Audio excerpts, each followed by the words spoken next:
And then I just remember looking in the mirror, and that I don't know how or why it happened, but a massive euphoria of self-confidence just came over myself. It was like a little flick switch in my brain that just went, let's go. And I just 90-degree turn, out that disabled toilet door, kicked it off the hinges, out I went, suit up, straps on, wrist straps on, mouth guard in, walked up to the deadlift, and I think I remember asking the crowd to be just to be quiet, just let me get my thought process. And there was a man refereeing the contest, Dave Warner, good friend of mine actually. But I remember looking at Dave, and this wasn't pre-planned. And I remember looking at Dave, and I turned Dave into this devil. You know, I just stared at him, twisted my head, and just like, I'm going to kill you. I am going to kill you. And then the trigger point came. I was just like, boom, right, I'm ready. I'm in the scenario. And I'm blacking out then. I'm sort of, you know, I'm in and out. I'm in the arena, but I'm not in the arena. And I remember bending down, strapping onto the bar, rocking it back and forth. And then just on that last rock, I just leant forward, leant back, and my eyes just closed, and I start pulling. And I want you to look at my eyes as I'm pulling that deadlift. My eyes open, and not intentionally, and they open, and my eyes change colour. They actually change colour. They went the brightest, most turquoisey blue I've ever seen a man's eyes go. They change colour, and I finished off, I locked the lift out, and that's when I woke up, and I was just sort of like at the top of the lift looking around like, have I done it? Jesus Christ. Hit the deck, massive puddle of blood on the floor. Everyone runs over, they're wiping the blood away. I don't know how much blood came out my face, but it felt like a lot. I've never felt as much blood rush out of my nose as I had at that point in my life. And they take my shirt off, take my suit off, and then the blood pressure must have changed up or whatever. I went unconscious.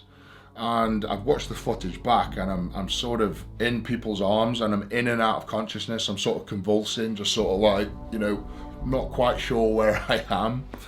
And you know, there people keep wiping blood away, it keeps coming out my nose, and then someone just whispers in my ear like, Ed, get up, man, get up, make it look easy. So get the fuck off me.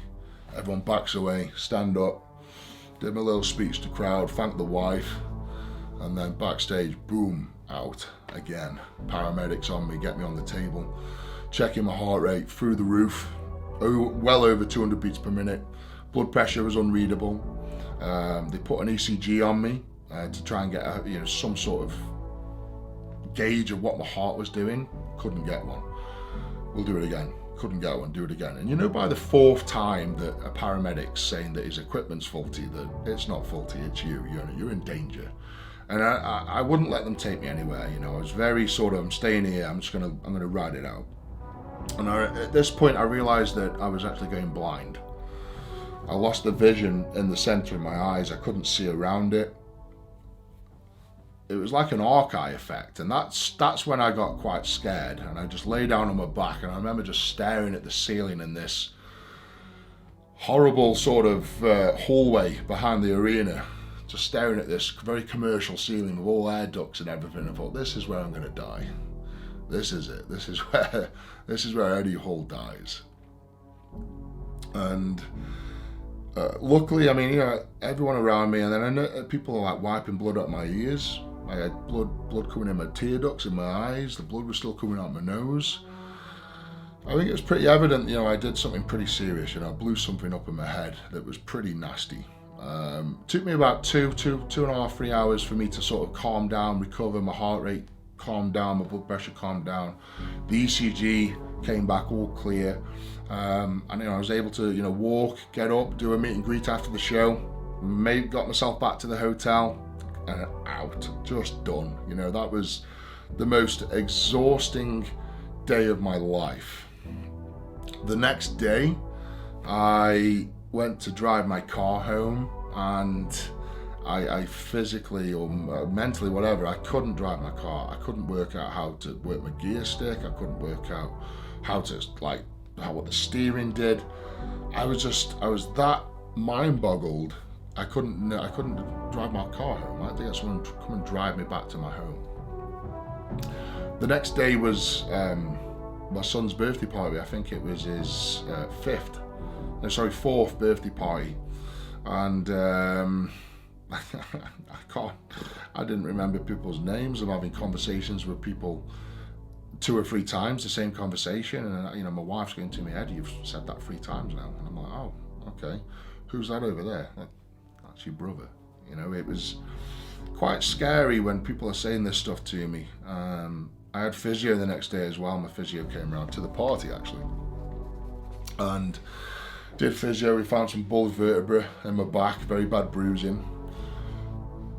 But all in, apart from the bad brain bleed and the signs of concussion afterwards, I recovered within 2 weeks, mentally and physically. And I always get asked the question, you are crazy for doing that lift. Would you go back and do it again? I'm like, yeah, of course I would. But I'd add 10 kilos on. That's what I would do. I would go even heavier because I believe that there was more in me that day, a lot more. I think that the 500 kilo, I've won the world's strongest man. I've reached the pinnacle. I've done the best thing that, in my eyes, that's the best title you can win on this planet. You can be the fastest man, the cleverest man, the fattest man, the slowest man. It doesn't mean anything to me. To be the strongest man on the planet is the alpha. And the 500 kilo deadlift topped that for me. It was above and beyond the expectation of reaction I expected. It was amazing. And I think it was that feeling of doing the impossible. It was that feeling of Roger Bannister. Roger Bannister, very vocal, said he was going to run a 4-minute mile. And everyone laughed at him. Everyone said he was an idiot. And then he did it. He made it possible. And he became that legend. He became that person that everyone remembers for the first man to run a 4-minute mile, Roger Bannister. Everyone remembers Neil Armstrong, first man on the moon.